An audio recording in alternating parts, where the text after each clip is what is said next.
Hi, welcome to WPConversations. I'm Stephen Cranon and I'm here with Ricky Blacker. Rick, who do you work for? Currently I'm working for WP Engine, hopefully for a long time. Well, we'll see. If you stuff this up, it might be over pretty quick.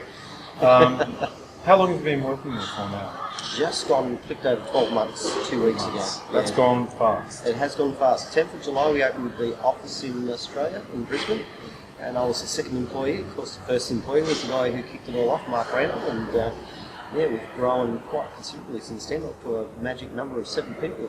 Yeah, 7 people. You've had to move office a couple of times? Yeah, 3 times we've moved. I mean, we didn't move far. We basically moved like two office spaces across, and then the next door one. We basically just upsized slightly each time. But, sure. Yeah.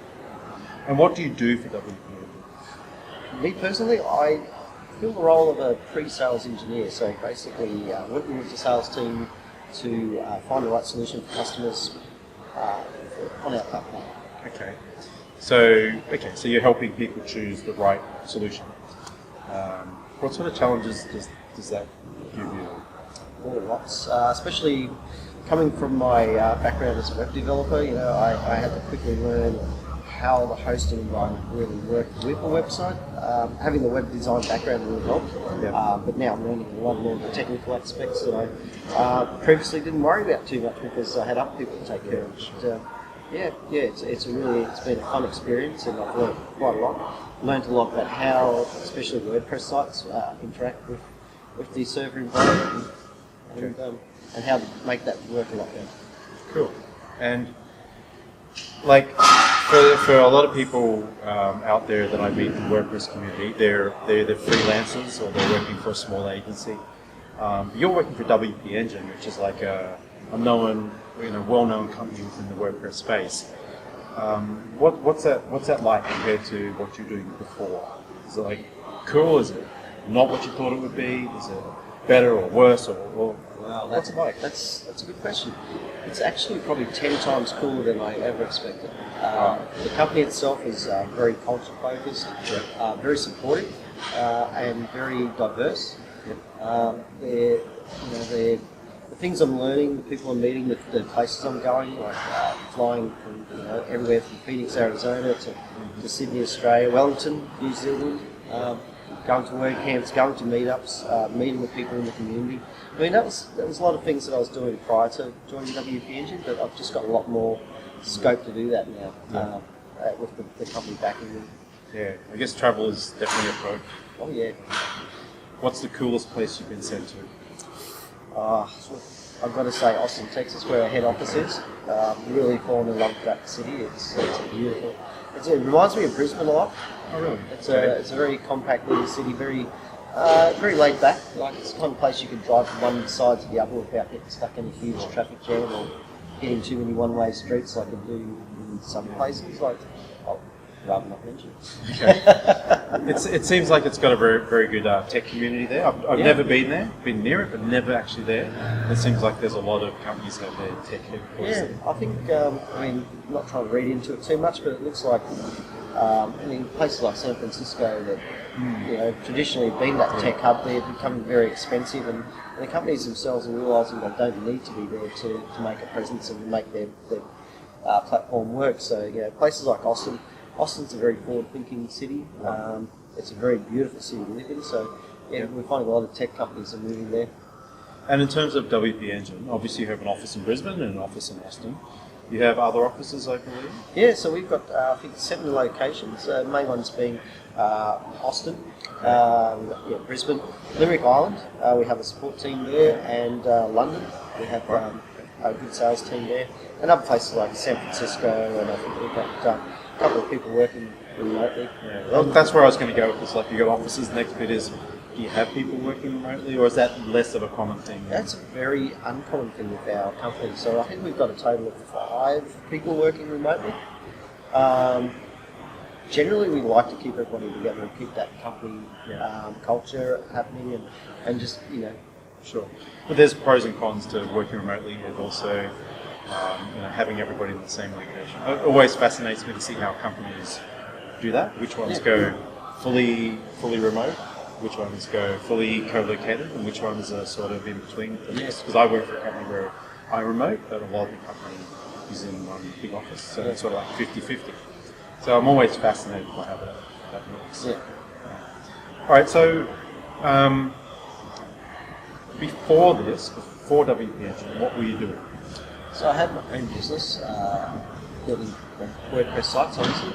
That was fun and it was successful, but I think towards the end there I was missing the team culture and missing having somebody pay my bills to travel the world. It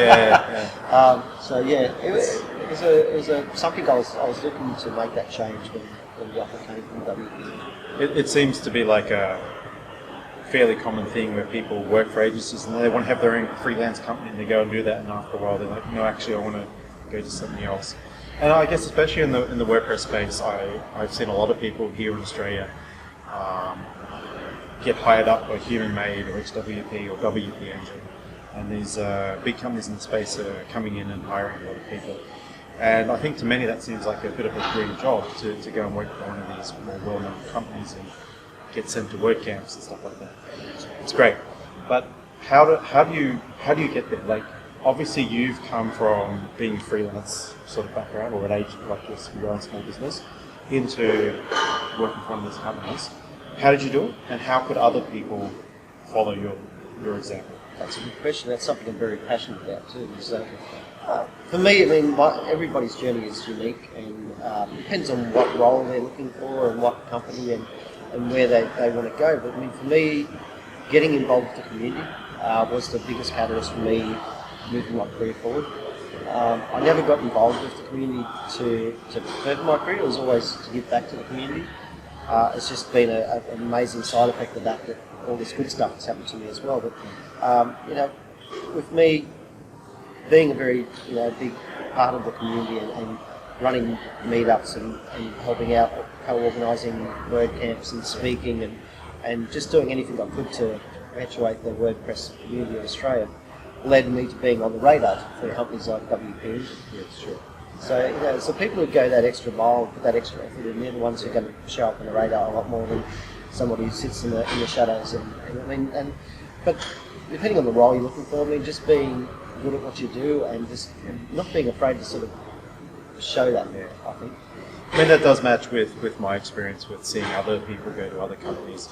I think if you turn up and you put your name forward, put yourself forward to organize, so like Ricky's really bad at promoting himself, but he has, you've organised the Brisbane meetup for several years now. You've organised WordCamp Brisbane, you helped organise WordCamp Sunshine Coast, WordCamp Brisbane again this year.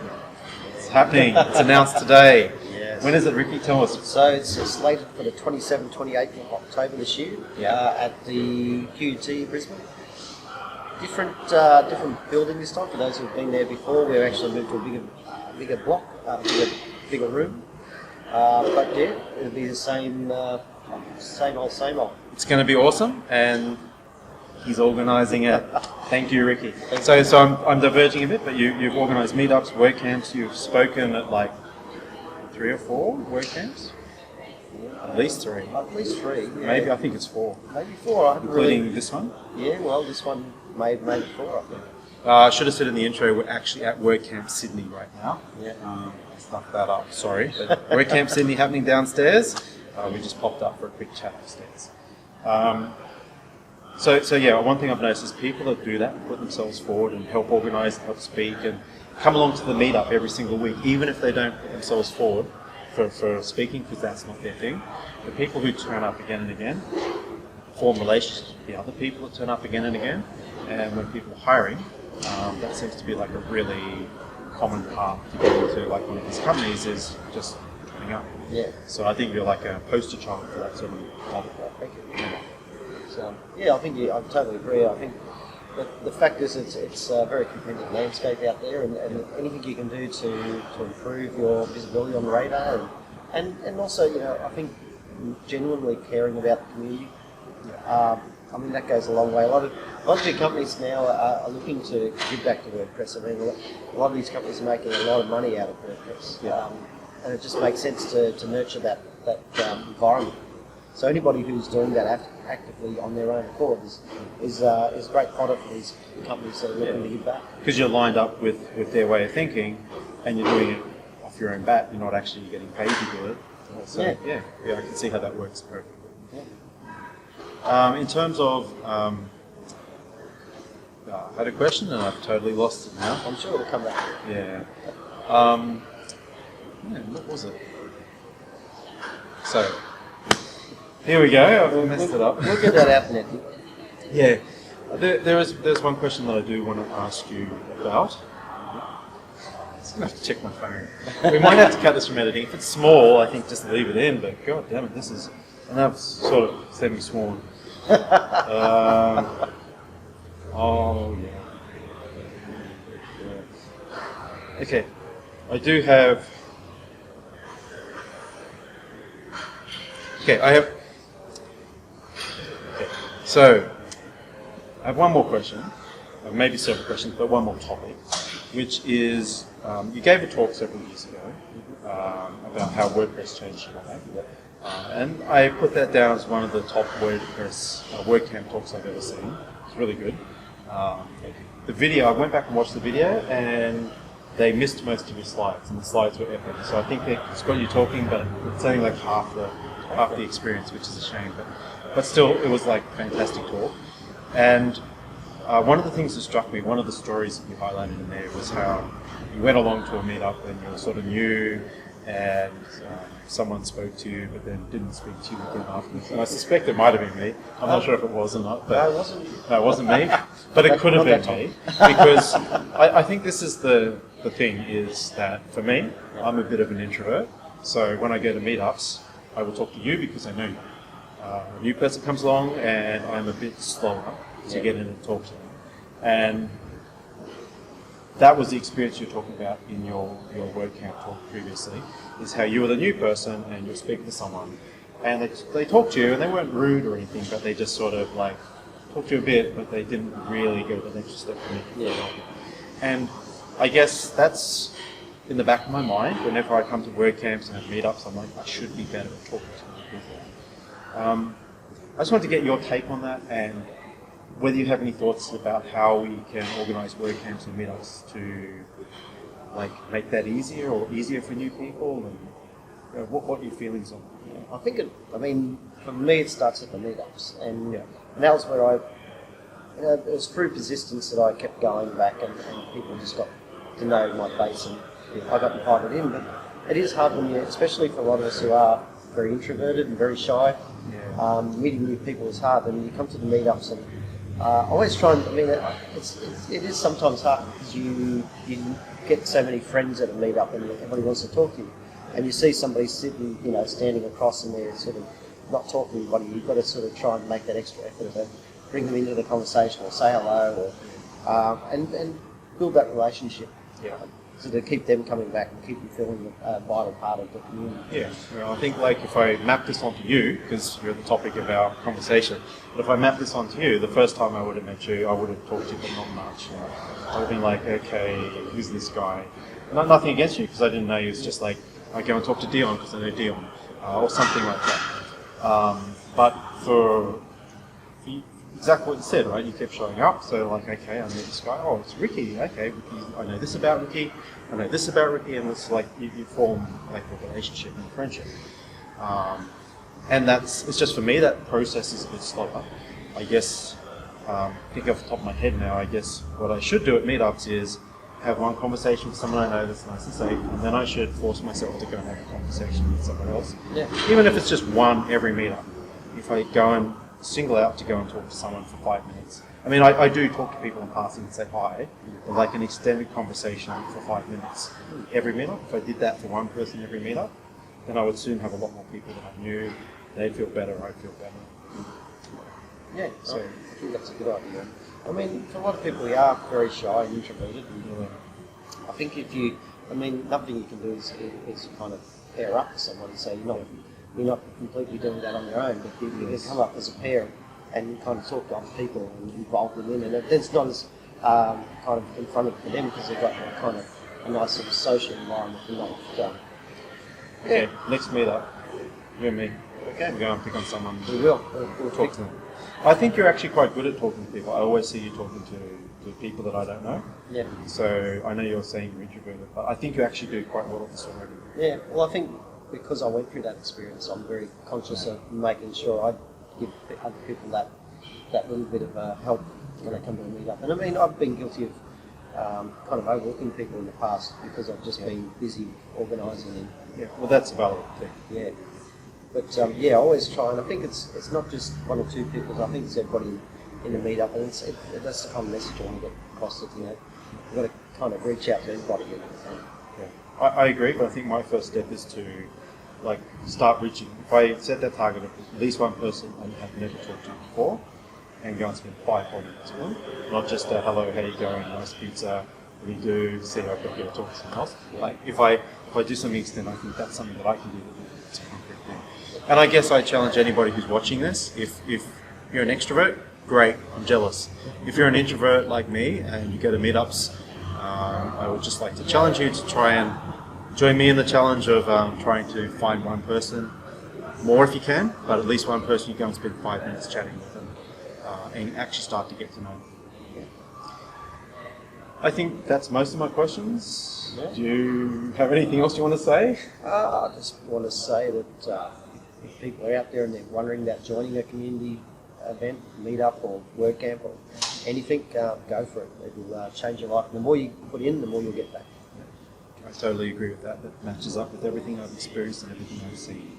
So yeah, go join the community. Do more. You'll be paid back. I got one final question. Do you want to be my co-host on this? Yeah, that sounds like a good idea. Yeah. I could do that. This is not the first time I've asked this question. Ricky has been my co-host on this podcast for 4 months. We just haven't done anything. So this is us doing something. Yeah. Well, this is still like a hanger of the previous version of WP Conversations, where I already had an interview. I wanted to interview you, but I also want you to be the co-host now. It's like a partnership thing now. So, but I wanted to ask these questions because I figure you've got lots of value that I wanted to. And that's the point of this podcast, is to take the value that I can see that people have and discuss it and throw it out, and maybe there'll be something useful for other people who are watching. So, yeah. Awesome. Well, thank you for joining us and watching. Thank you for joining us and joining us, actually. And don't forget to, what do they say, like, subscribe, all that sort of stuff. Something around here. I don't know. Something. Let's put a button somewhere. There'll be a button or a link somewhere. WPConversations.com, WPConversations on Twitter. We have a YouTube channel as well. But yeah, follow, like, subscribe. We're pretty irregular so far, but we're going to get better, right? Of course we are. Yeah. Can't get any worse. No. All right. Thanks, everyone. Bye. Bye. Thanks for watching or listening to WP Conversations.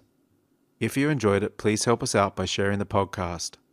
You can follow us on Twitter at WP Conversations, and you can find links to everything at WPConversations.com.